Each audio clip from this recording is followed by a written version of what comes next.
1 फरवरी को पेश होने वाले बजट को लेकर दिल्ली के पूर्व सीएम अरविंद केजरीवाल द्वारा की गई मांगों पर राजनीति शुरू हो गई है। केजरीवाल ने केंद्र सरकार से मांग की है कि देश का अगला बजट मिडिल क्लास को समर्पित हो। केजरीवाल की मांग का समर्थन करते हुए आम आदमी पार्टी ने आरोप लगाया कि केंद्र सरकार ने कई तरह के टैक्स लगाकर मध्यम वर्ग की कमर तोड़ दी है। इसलिए अरविंद केजरीवाल ने सरकार के सामने 7 मांगे रखी हैं। उधर केजरीवाल की मांगों पर बीजेपी ने पलटवार किया है। बीजेपी सांसद कमलजीत सहरावत ने कहा कि केंद्र सरकार को बजट के लिए सुझाव भेजने से पहले अरविंद केजरीवाल को अपने वादों पर ध्यान देना चाहिए। केजरीवाल ने कहा था कि वो प्रॉपर्टी टैक्स माफ कर देंगे, जो उन्होंने नहीं किया। दिल्ली के ज्यादातर स्कूलों में आपकी सरकार विज्ञान की पढ़ाई शुरू नहीं करवा पाई, तो केजरीवाल बजट बढ़वाकर क्या करेंगे। आयुष्मान योजना का हवाला देते हुए कमलजीत सहरावत ने कहा कि केंद्र सरकार दिल्ली में कई योजनाएं लागू करना चाहती है, मगर आम आदमी पार्टी की सरकार उन योजनाओं को लागू नहीं होने दे रही।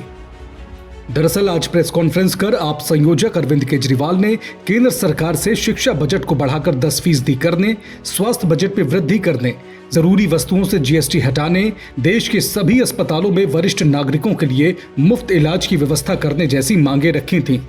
केजरीवाल ने आरोप लगाया था कि केंद्र सरकार मिडिल क्लास को सिर्फ वोट बैंक की तरह देखती है। भारत के मिडिल क्लास को पहचाने। आज मैं ये ऐलान करता हूं कि मैं और आम आदमी पार्टी सड़क से लेकर संसद तक मिडिल क्लास की आवाज बनेंगे, उनकी आवाज उठाएंगे, उनके मुद्दों को उठाएंगे। आज से 2 हफ्ते के बाद देश का अगला बजट आने वाला है। इस लोकसभा के सत्र में आम आदमी पार्टी के सांसद मिडिल क्लास के मुद्दे संसद में उठाएंगे। मिडिल क्लास की आवाज की गूंज अब संसद में सुनी जाएगी।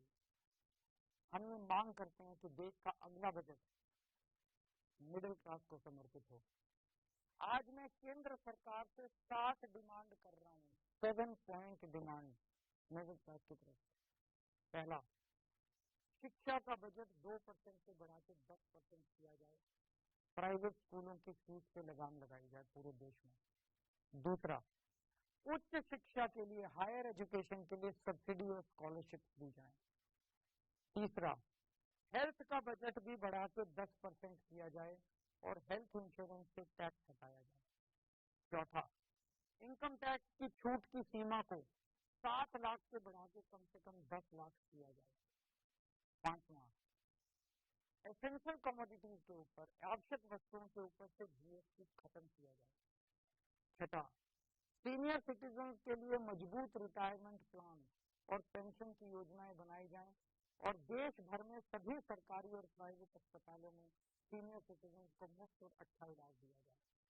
और सातवां, बुजुर्गों को पहले रेलवे में 50% कंसेशन मिलता था, जो बंद कर दिया गया।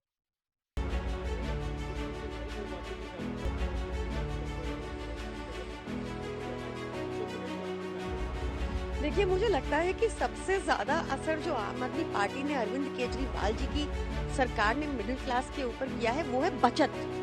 स्कूल में बच्चों की फीस में बचत। आप सोचिए कि प्राइवेट स्कूल तक में कैप लगवाई हुई और वापस रिफंड कराया पैसा।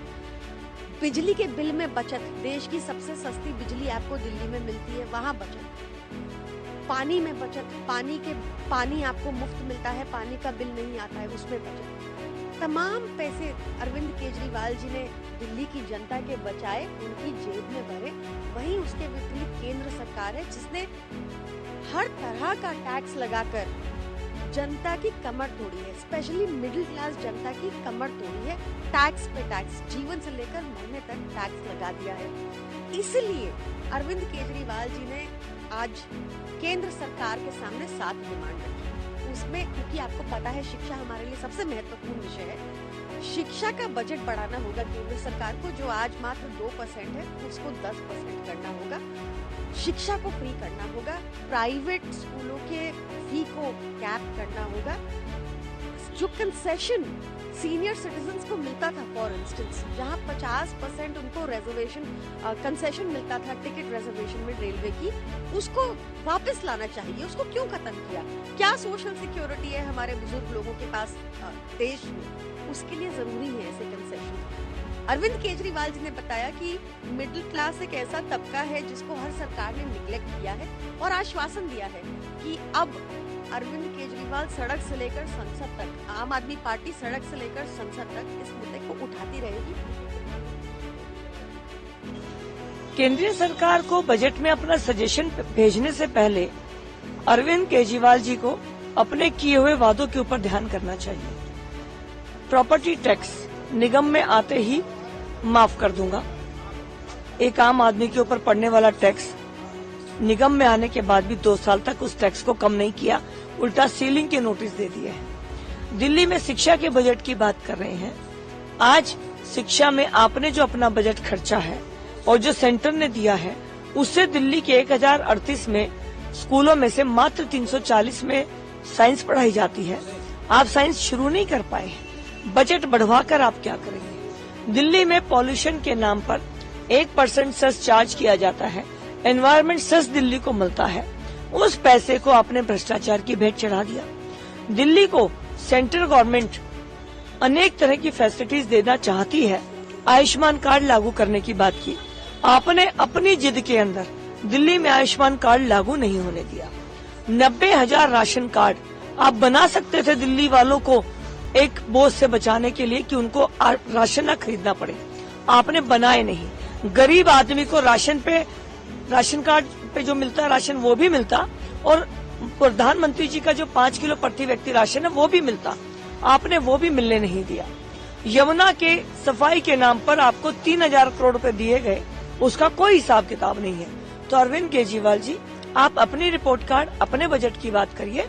दिल्ली आज 7,000 करोड़ माइनस में है। दिल्ली जल बोर्ड पहले 500 करोड़ प्लस में था, 2013 में आज 70,000 करोड़ माइनस में है।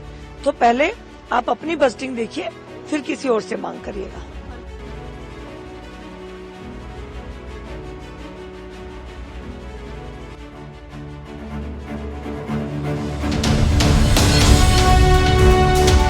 जनहितैषी, टीआरपी नहीं भरोसा आपका।